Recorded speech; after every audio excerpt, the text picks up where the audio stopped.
Hello, everybody. This is Purge bringing you guys a replay commentary. This is a Pudge game that I played about a week ago. I wanted to make this video because it was a Pudge playstyle that's a little bit different.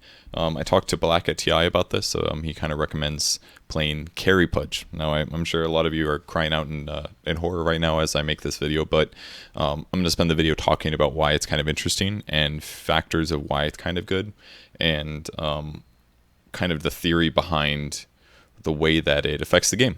So the typical way that a carry affects the game is by scaling well with farm, basically. With a lot of items and a lot of levels, your hero ends up having more impact than a different hero that has equivalent amounts of levels and gold, just because of the way that their skills scale. Spectre, for obvious reasons, scales really well in the super late game because of the fact that dispersion reflects all this damage, that you get super tanky, that you're also good at team fighting, it's that you're kind of difficult to kill. It's kind of like an all-encompassing reason. The reason that Pudge carry sort of works, and frankly why a lot of tanky carries sometimes work really well, is because your purpose is, what you want to do is get really difficult to kill, and then you're always this force in the game. And what I mean by that is it's kind of like, I basically go into your lane and I'm very difficult to kill, and I never leave it, and I can make enemies leave the lane because I have more survivability and harass than them. And then afterwards what happens is I just push your tower, basically. So in this case, what's kind of good about Pudge in terms of tower pushing is that Rot is basically free mana, if you think about it. It costs me health to use Rot, but it's still going to kill enemy creeps really rapidly, and the amount of damage that I take to offset that, I can usually deal with through regen items. So in terms of tower pushing, the best way to push towers is just to kill the enemy creep wave. So one thing that I could do potentially is buy a Ring of Basilius, for example. Then I get 2 armor, all my creeps get 2 armor, and I get a little bit of bonus damage, which helps me hit buildings. So that's kind of what your end goal is when you're playing a tanky hero like Pudge as a carry. And this is not something that's uncommon. If you watch any of the games that OG played at TI, they actually played a lot of Centaur carry some games. It was not uncommon for them to have a Centaur as a core, or them not to have as much survivability as you may be expected. Now what I'm trying to do here is basically just trade hits with my opponents. It's really important that you get a stout shield when you play Pudge, just because it does damage block a lot. Your armor is very, very low, so you need to make sure that your regen is going to go far. I used Hook there because I knew I could probably hit the Pugna, and that as a result I would get some harassing. And that's what we succeeded doing here. And Pudge has really high base damage right now as well. It's also important to remember. I fought for the bounty rune, I ended up getting it. So I was pretty happy about this. In fact, the fact that the Earthshaker died before I did was huge, because that's going to give me a flesh heap strength later. We got the first blood first. Pugna actually did get a lot of gold in response, and I did not buy out before I died. I think I did. I think I did buy out before I died. I bought a Ring of Protection for an extra 2 armor. So basically, survivability items on Pudge are really strong because he's got super high strength. He's got really high strength gain, 3.5 per level. So that means as the game continues, my magic resistance goes up by quite a bit from the strength, and also my damage goes up and my HP goes up. So if I add on survivability items on top of that, then it makes my already super high survivability go even farther. Now what I'm basically trying to do here is, whenever possible, I'm going to get last hits, and I'm also going to try to hook an enemy out of position. That way I can do damage to them in a good way. Pudge has really high base damage right now, so I kind of felt comfortable skipping a Quelling Blade because I'm already at 62 average, which is pretty high. And to be honest, I kind of want my items to be, I kind of want to spend my gold on other things instead right now, like a fast boots of speed would be kind of useful, or something else like that. Missed my hook there, pretty big choke. Hook is a really long cooldown right now, and I'm only level 1, so if I do hook somebody, it mostly just does a lot of pure damage, and then I would get a right click or 2 in. But I communicated with my team that I would be going for farming this game. In fact, if we look at the lineups, we have a Huskar in the mid lane. I believe he was pretty high MMR. Yeah, he's Divine 1 right now. Chachi was playing Monkey King off lane, and Blanket was supporting him there. So this was not a typical game, but like I said, I talked to Black about this at TI, and he said he was pretty adamant that it was good. Now, a lot of the times when you do go for chases and trades with Pudge, you don't necessarily want to throw your hook right away. You kind of want to wait until the right moment. So if I go back 10 seconds and just talk about how I approach this, I'll go back 20 seconds. So what's important is that when people think, like right now, these guys think I'm going to hook them because I'm running past a creep wave, right? It's obvious that I'm being aggressive. What's super important is that in these moments that you don't hook. Because if I hook is used, I do the damage, whatever. What I want to do is get trades in with my opponent. Because I have a stout shield and a ring of protection, and this guy doesn't have a stout shield, that means when I hit him, I'm dealing more damage to him than he is to me. And obviously Pugna can attack me and all, but it kind of goes the same way, right? Like, especially because I have a lot more regen right now. I've got 2 mangoes. All of this regen is bonused by my strength, so I'm getting 20% extra regen from these. So really I'm getting 0.6 HP per mango, for example. And I have a salve. So what I want to do basically is just use rot while trading hits. Because yes, I'm taking damage from rot, but I do have a little bit higher magic resistance, a tiny bit more, not much. And I know it's going to keep this guy out of position longer, which means he's going to be scared to trade. And then as I get closer, I'm still considering changing targets. And right at this moment, I know this guy's dead. Basically, what the smartest thing that he could have done right now is know, like, I'm obviously going to hook here. Because basically he can't go this way. What he should have done to juke probably is ran this way. Because right when he gets here, it's like, oh, there's no way I'll miss a hook if I hook right here. So he should have juked this way, and that would have required me to walk up and chase. So the fact that he committed to it meant that he wasn't going to be able to dodge. And I land my hook for damage, and now I'm going to get a little bit of harassing with the Pugna, but I want to be careful that he doesn't chase and kill me, so I'm going to spread out, run the opposite way from my Disruptor, and then hopefully, yeah, Disruptor does end up dying, but if I run with my Disruptor, then I think there's a chance Pugna gets a double kill there. So instead, what I'm going to do is going to pull the creep way past the tower, that way I'll last and deny here. This is actually a pretty common thing to do in games, because when this happens, this melee creep here, this green one, is going to end up dying to my deny, which means that's less experience for my opponents to get. The Disruptor is being a boss and bringing me my boots, so I just bought and dropped them there. And if I do need more mana, I could always use a mango too. But so far, I don't think I've had to use one yet. The first hook was before I died, so I came back with full mana, then I hooked, but slowly regaining enough. That would have been a nice time to have a Quelling Blade right there. Now, most times when you hit level 3, it's usually better just to go rot level 2, just because the damage doubles and the movement slow goes up by quite a bit. It goes up to 18%, which is pretty huge, actually. I'm going to buy a magic stick here, that way I have a little bit more mana from anybody that uses a spell. Glimpse back here means I can get into rot range of the Pugna again. And generally, you don't want to right-click too much when you're rot chasing, because usually people are able to get away from you. But I'm just trying to stay as close as possible, and we're able to kill him pretty simply, actually. There's actually a decent solution against Pugna, basically, is that I have a pretty good amount of regen. I'm against a hero that's fast, but I can catch up to by rot chasing, and he doesn't trade hits with me very well when I do get into melee range, and it doesn't cost me very many resources other than health to even do rot chasing against him. Stole that last 2 with my rot there. Lost some HP for it, of course. And now things are a little bit iffy because now my HP is too low. But I'm still going to prioritize the same thing. Getting last hits and denies. Looking for harass opportunities. I queued up a Tranquil Boots here. This is almost always what you buy when you're playing Pudge. Just because the amount of HP regen you get from it is extreme.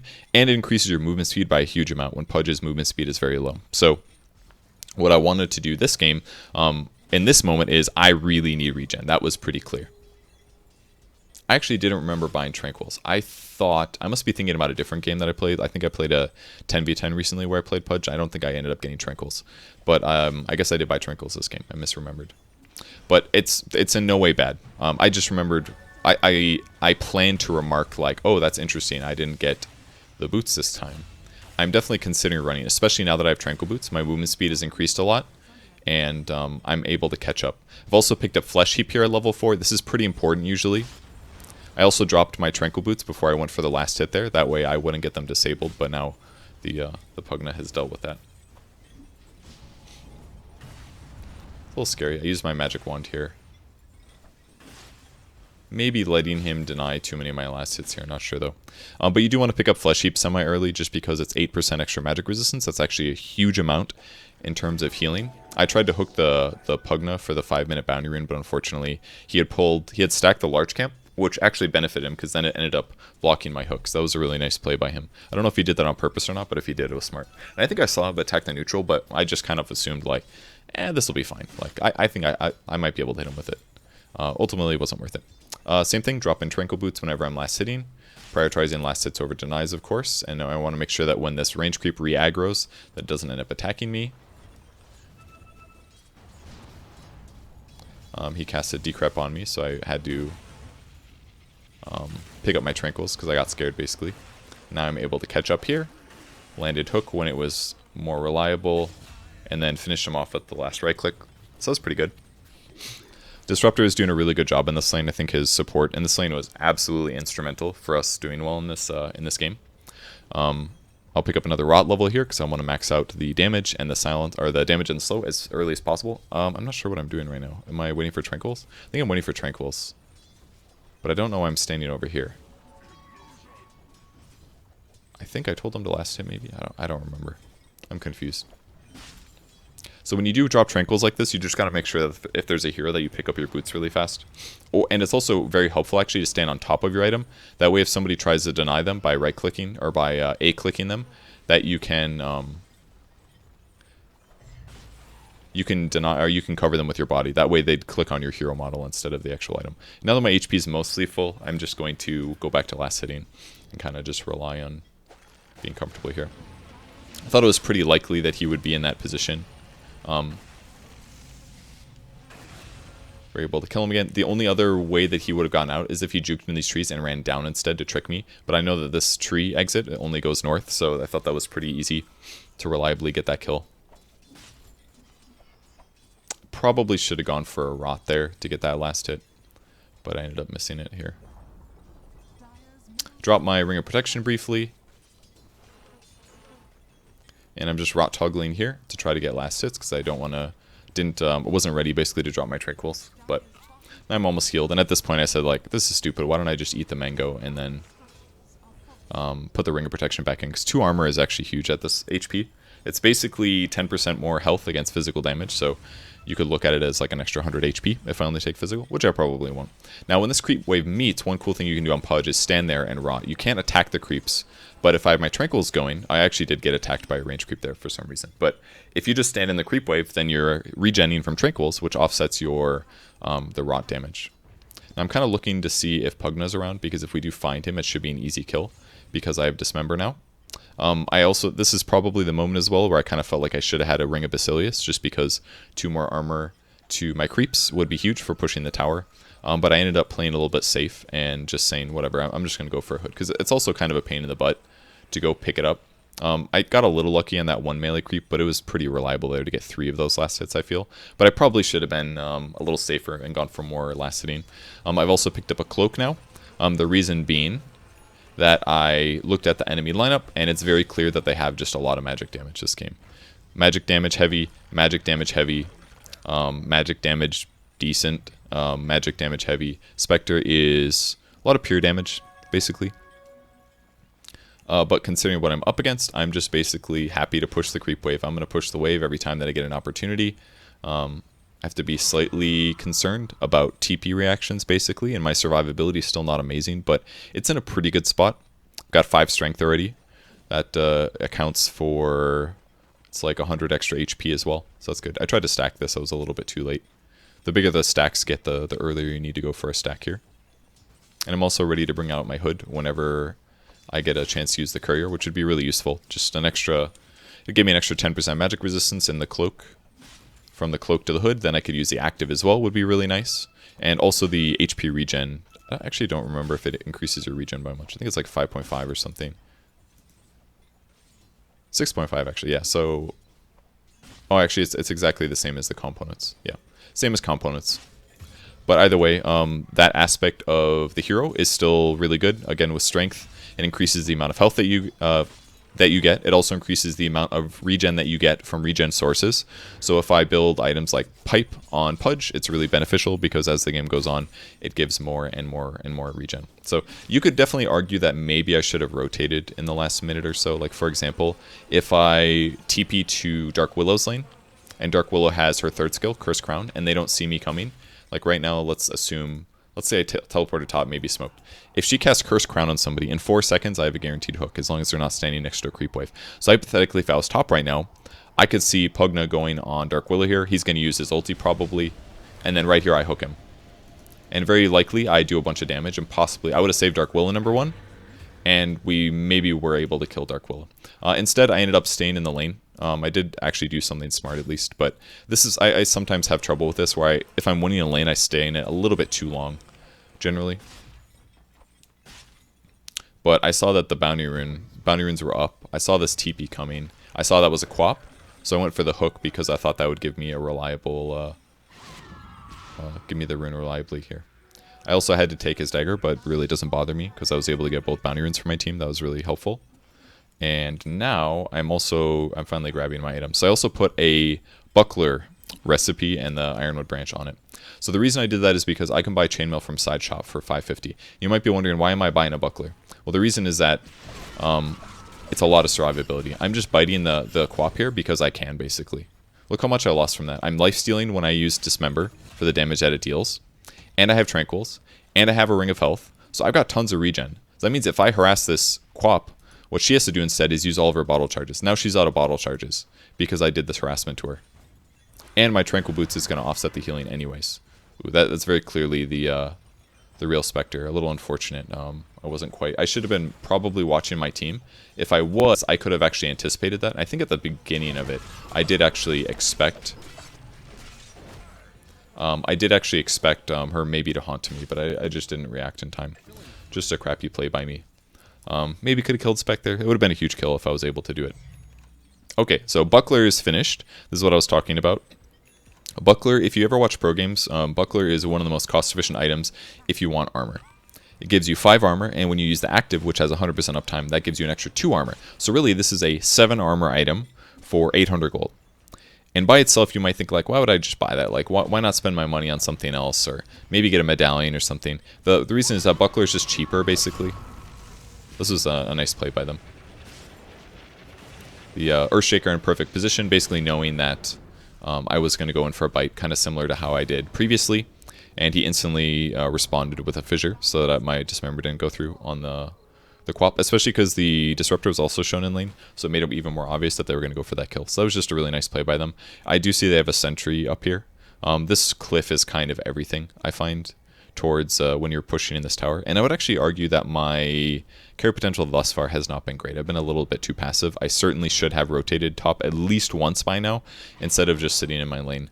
But I think if I did this again, I would certainly try to mix in like a gank, like get 6 and then go get a reliable gank on a carry, you know? Because again, if it's a stun and I can hook, then that person is going to die most likely, especially a hero like Spectre would be pressurable. And I'm still like getting the creep wave on the tower, but the tower's not taking that much damage, and they're constantly pulling the creep wave past. This is pretty dangerous. Put my ulti down. I knew the fissure was going to come here. I have a pipe to activate, which I simply did not. I actually completely forgot to activate that. If I activated that right away, it probably would have gone a little better. But I think that was still okay. I ended up getting a kill before I died. I did get killed though, so they got experience and gold from me. No suicide. And you could maybe criticize my skill build too. Maybe I should be going a little bit more of the passive for magic resistance. I told Chris in this moment he should terrorize. Because basically once he puts down the Bramble Maze, it's extremely likely that Earthshaker's just going to TP, because it's unlikely he's going to run out. So he had to use Terrorize to force the Earthshaker to cancel his TP, knowing that he's going to be in there. So a little mistake on Chris there. But the reason I did want to max out Meat Hook, though, is because I just wanted the cooldown to be a lot lower. Because one of the strong things about playing this kind of carry Pudge style is that you are a threat. I mean, the last fight was a decent example. I'm caught by a lot of heroes, and I still get a lot done, basically, by being a tanky person and being able to do a lot of damage. I used my buckler here. Maybe should have used my hood. Probably fine. And I've got items coming. This is a headdress for my Pipe of Insight. I don't know why I put that down. I feel like I saw somebody stand over there weird or something like that. Bringing my Ring of Protection back in my inventory. Stout Shield is a little bit worse as the game continues, but against creeps, it's by far the better defensive item. So what I'm going to do now basically is finally get in the game a little bit. Like I said, I should have been doing this more often. But one way to do that is to basically hang out near somebody that you expect to get ganked. My position here is relatively safe. It gives me a little vision here and a little vision here, and I won't be spotted most likely. So I'm going to throw my TP in most likely. That way, in case I need to shift lanes and push that out, I can. Monkey King is going to handle it though. We have bounty runes coming up in 15 seconds, so I'm just going to finish this large camp really quick. This is maybe a mistake to do. Nah, it's probably fine. I might have lost some health, but I am getting a lot of regen right now. 15 without Tranquils is pretty amazing. I've also picked up a level 10 now. I'm going to pick up my rot damage. I do want to go for the bounty, but it's more important that I kill Spectre. This is a big mistake, actually, to go for a blind hook like this. I don't think I had enough patience. And also, I didn't need to hook. Again, it's kind of what I told you in the laning stage earlier. You don't have to start with a hook. It's usually not a good idea to do so. Now, if I do approach a Spectre, he's going to see me usually before I get into rot range anyways. So maybe it's yeah, that's good. I remember that. Was able to hit the Pugna here with my hook. He was able to finish Aegis, I think, or Roche. Okay, yeah, he got Roche and he got the Aegis, so that was a pretty big fight. No hook just yet. Still on cooldown here. Just looking around for the Spectre. Just kind of walking at him is kind of useful to do, to be honest. Like, I'm basically letting him know that I'm here. He's not going to feel comfortable. If we check where he's farming, I would guess he's at one of these two camps right now. And he actually ran all the way. So me scaring that guy, not necessarily saying that this guy was playing correctly, but me scaring this guy made him run from here where he would hit mud golems all the way around here. So I wasted like 15 seconds of his time because he knows there's just no way that it's worth his time to trade hits with me because I'm going to be getting a lot of regen from it. I've also spent my gold on finishing the pipe now. So at this point, my magic resistance is ridiculous. Basically, I'm up to 59% magic resistance. And if I activate the pipe barrier as well, it's an extra 400 damage block.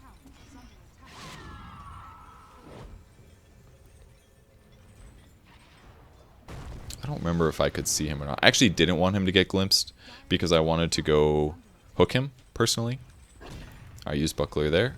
Make the creep wave push a little bit faster. Again, this would have been a great time to have a Ring of Basilius. Certainly thinking about going on the Quap here. My team is playing a little bit defensively. Do we get a Curse Crown? Okay, he does get the Curse Crown. He's going to blink away, which means that I'm not going to be able to catch up. Was able to catch the Pugna. Used my ulti, gets interrupted immediately, but... So basically what I'm doing is I'm standing in this lane and I'm pushing it, more or less. I am like making sure that this lane gets pushed, which means that the tower will be pressured, which means that they have to react pretty much. I think I could do a slightly better job so far. I'm not watching the replay now. I'm not feeling as confident in my play being good, but I think it's still fine. I got a second level to Dismember now. Maybe I still should have had Flesh Heap too. I could get an extra 4 strength by leveling this up. It's like an extra 100 HP. Creep Wave is dead. Buckler the next Creep Wave. And even keeping the Buckler here, I think would be fine. But I think I do go Crimson this game, I'm pretty sure. Actually, I don't remember if I did Crimson or not.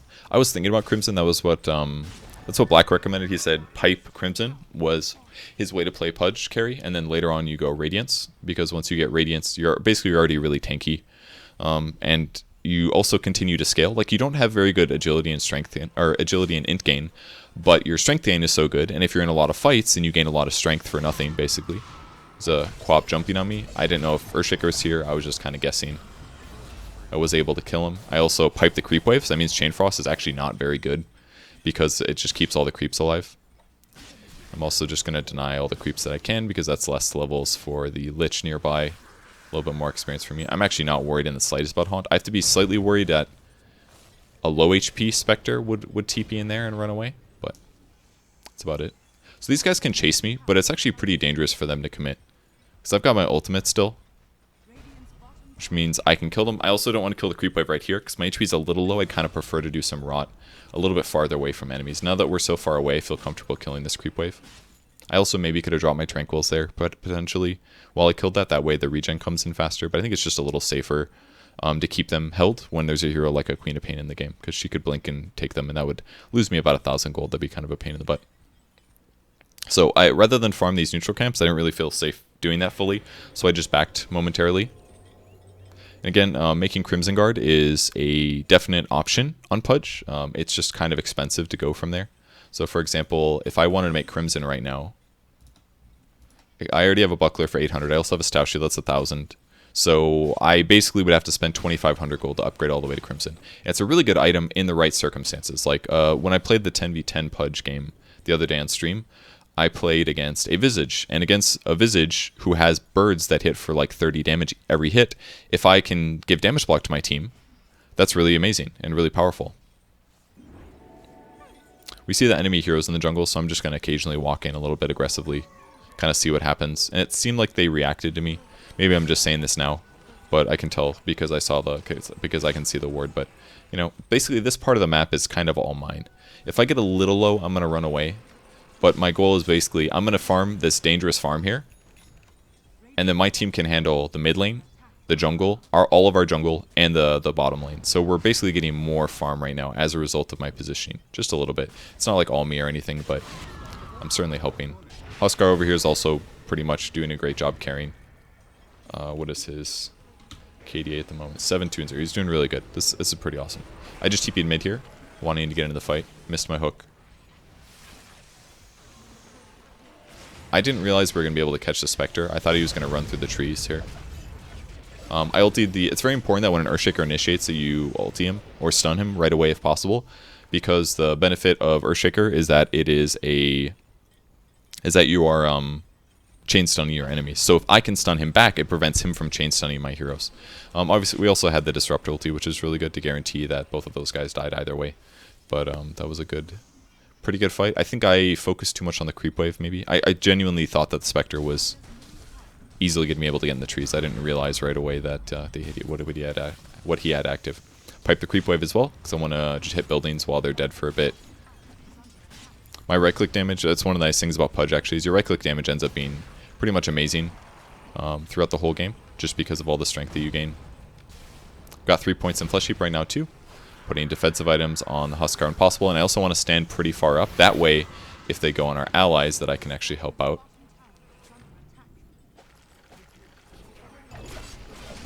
End up finding a Lich instead. I definitely want to go into this and fight. I want to go for the Lich, but I'm kind of low at this point, and it's a little bit scary. Got my Radiance coming at this moment as well. That's the other nice thing about like this pipe buckler rush, is that it's like, it makes me extremely survivable, but it's not like an all-in build or anything like that.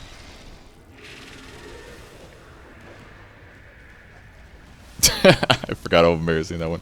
That one was so bad. That was like the worst hook I've ever thrown. I think it's because, thinking about it now, is because I thought that he would for sure juke to the right. I think I tried to mind game him and it just looked terrible, but I can't remember. I've also got the spell Lifesteal talent at 15, which is part of the reason that the Radiance is so good, because I'm getting Lifesteal from any Radiance burn that I do to enemy heroes. It's 13% wise, it's half of an Octarine basically, and I'm also getting it from the rot damage. So if I get into melee range against enemy heroes, I can do a lot of damage. I'm not hitting buildings right now because my HP is pretty low, so I'm letting the Tranquils kick in. Maybe I should be hitting like the range barracks or something. Not quite sure. I'm also very slowly regenning mana right now because of the Nether Ward, but those arcane boots from allies was actually so helpful this game. But I guess so was the wand. I'm just going to walk into melee range, do a little rotting. He ended up canceling his TP. He was probably hoping to see if I would throw a hook, but I'm not a dumbass all the time on Pudge. Got kind of lucky on the Pugna hook. I also delayed my Dismember until the stun ended. Was it a stun? I don't remember. Just trying to make sure this guy dies, letting the Radiance do the work. Got another Arcane Boots. So basically what I'm offering this game as a carry, yes, I've got a Radiance now, but the Radiance is not that big of a deal. It's more like we have all this advantage because we've constantly been pressuring the game. And also because all of my skills are really useful right now. So my exertion on the game right now is incredible. It's really high. So then I can use that space and the map control that I gained by constantly pushing top and not giving them space to farm. I can use that. Again, I don't necessarily want to hook until it's needed. I'm using that pressure then to create enough space that I can all of a sudden get a Radiance. I find it's actually really helpful sometimes. Pop the wand any moment here. Buckler as well. Turn off my rot. To just auto attack buildings for Pudge. Like if you're like moving around, like it looks like you're gonna throw a hook, and then people are gonna be more prepared. But if I'm sitting auto attacking buildings and I haven't moved in like 6 seconds, and then all of a sudden I throw a hook, sometimes people don't expect that.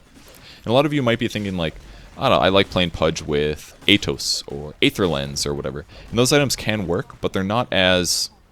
Like, if you're playing a core Pudge, it's a little different, I guess, because I can become tanky enough to just stand in everybody's business.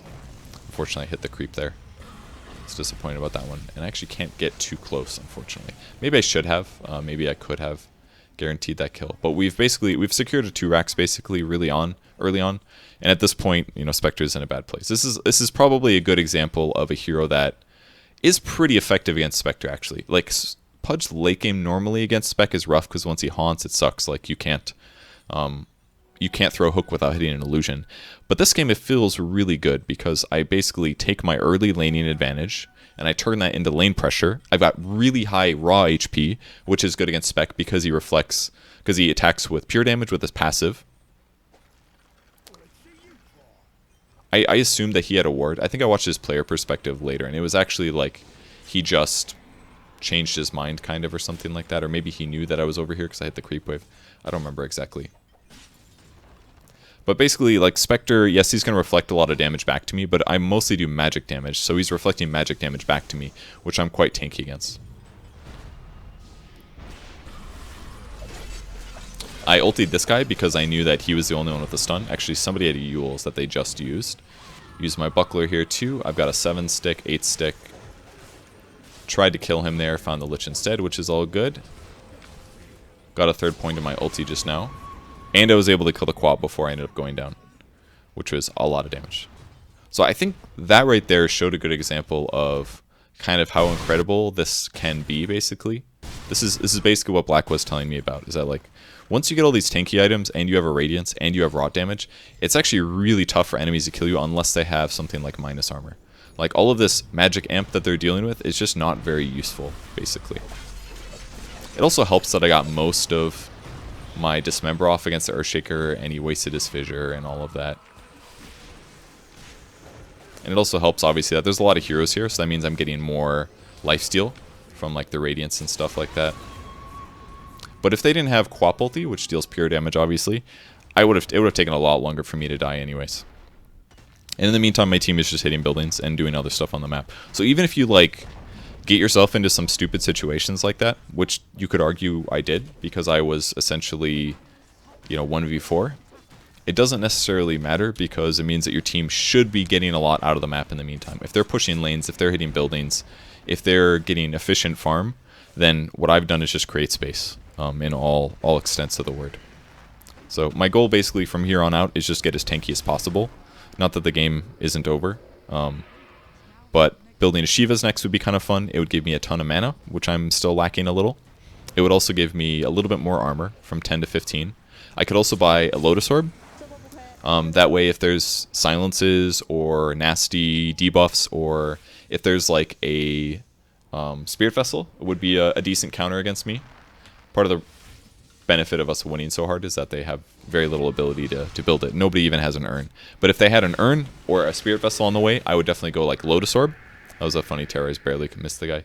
If I go Lotus Orb, then I can dispel the Spirit Vessel charge on me. And then at least they'll have to wait until their second charge. So basically every time they Spirit Vessel me, I'd be able to dispel the first one at least. But in this game, because they don't have a Spirit Vessel coming, I'm going to go with Shiva's Guard because it'll be much better survivability than a Lotus Orb would be. And it also gives me an AoE nuke, which I can lifesteal from because of spell lifesteal. And it also reduces enemy attack speed by like 50, can't remember the exact number, 45? Still 45, okay. That part they haven't changed in a long time. Come here, little Spectre. It's nice to get heroes right next to you because you get more flesh heap. I've got 48 bonus strength right now. Excuse me, 50 bonus strength. And so my magic resistance from strength is 14.3%. I really thought he was going to be right there. I get any regen that I have gets doubled by the amount of strength I have. So that's pretty cool. So I'm getting 50 HP per second. I didn't think that one was going to hit at all. And the game ends. So, I don't know, this game was very stompy, so maybe it isn't the best example. But that's part of the benefit of picking a guy like Pudge for your carry, is that it's not necessarily meant to go late game. And I don't want you guys to think of this as like, oh, you can pick a pushing hero as a carry, right? Because it's not really the same. It's like picking a tanky dude that builds tanky items as a carry changes the game in a big way. That can be a Centaur, that could be a Pudge, In fact, I do kind of like Pudge a little bit better than Centaur in that way. Because I have ranged abilities. You know, I can range hook somebody, whereas a Centaur kind of has to buy a Blink Dagger at some phase, otherwise he has to rely on stampeding, which isn't as good. But a Pudge relying on hooks is totally doable, right? It works a lot better. So I feel like Pudge as a core is just a little bit better in some situations for setting tempo than a Centaur is. Centaur can do the same kind of things though. He gets points in return while leveling his other skills. He gets a lot of regen. He has tons of strength. He buys a buckler, at least maybe a Crimson Guard, probably a Vanguard, something like that. That way his physical survivability is better. And then he just kind of pushes lanes all the time. And then later he transitions into some items. Like, it's very similar to what OG was doing at TI. In fact, if you watched the games in Toronto that I was at with Moonduck, OG, they played this best of 5 show match. This is right before TI when everybody thought they were like maybe not going to do so well. And one of the games they did pick a Pudge carry. I think they did play semi-standard in the sense that Pudge didn't go anything abnormal. I think he might have even gone, I don't know, Aether Lens or something. I don't know if he went like Crimson Pipe necessarily, but they did play a Pudge carry. They ended up losing that game just barely. It was a fun game, and it didn't seem fully serious, but I think they were slightly onto something. It was just the game was kind of hard. I think they were against a Huskar or something like that, so it was kind of hard for them to kill the Huskar in the super late game. Pudge didn't really work out that great in that way, and I think they might have been against a spec as well. I don't remember, but basically you guys got to realize that there's these like tanky cores like Centaur, Pudge. Another really good example is Bristleback, a guy that will like kind of be super survivable. He will usually do well in his lane. Ideally, kind of needs to do well in his lane, and then he becomes this like pushing tower basically that's always pressuring creep waves that forces a lot of heroes to come kill him. If they wanted to kill me, they needed to bring like 3 heroes that game, and that was a lot of resources that they couldn't use on other places. So hypothetically speaking, if my team's also being efficient, the impact that Pudge has on the game is massive. So something to think about with Pudge. And tanky heroes as a whole. But I've been really enjoying playing Pudge lately, as you guys maybe have seen by uploads. So thought I would make this video and talk a lot about it. That way you guys understood the principle a little bit better. Oh, excuse me, burps. Is there another example of a super tanky hero? I kind of play Undyne in a similar way, just constantly pushing a lane. Underlord is very similar actually. Super tanky, buy defensive items, pushes creep waves. Really simple, right? Like, once you see how it works, it's very easy to make the comparisons. You cast Firestorm, that kills creep waves. You're tanky because of Atrophy Aura, and your Pipe and your Crimson. And then you push lanes. A lot of heroes that are kind of similar. Beastmaster, kind of similar. Axe can be kind of similar. Except Axe is more of a ganker, kind of. But there's a lot of heroes like that, and it's an important playstyle. I really like it. It fits my playstyle well because I don't like planning ahead and I'm not good at planning ahead usually. That means I get into bad situations, and being super tanky, creating space, and forcing my opponents to have to spend a lot of resources to kill me, I think is fits the way that I play Dota pretty well. So that is the video. Thanks for watching, guys. Appreciate it, and I'll see you later. Goodbye.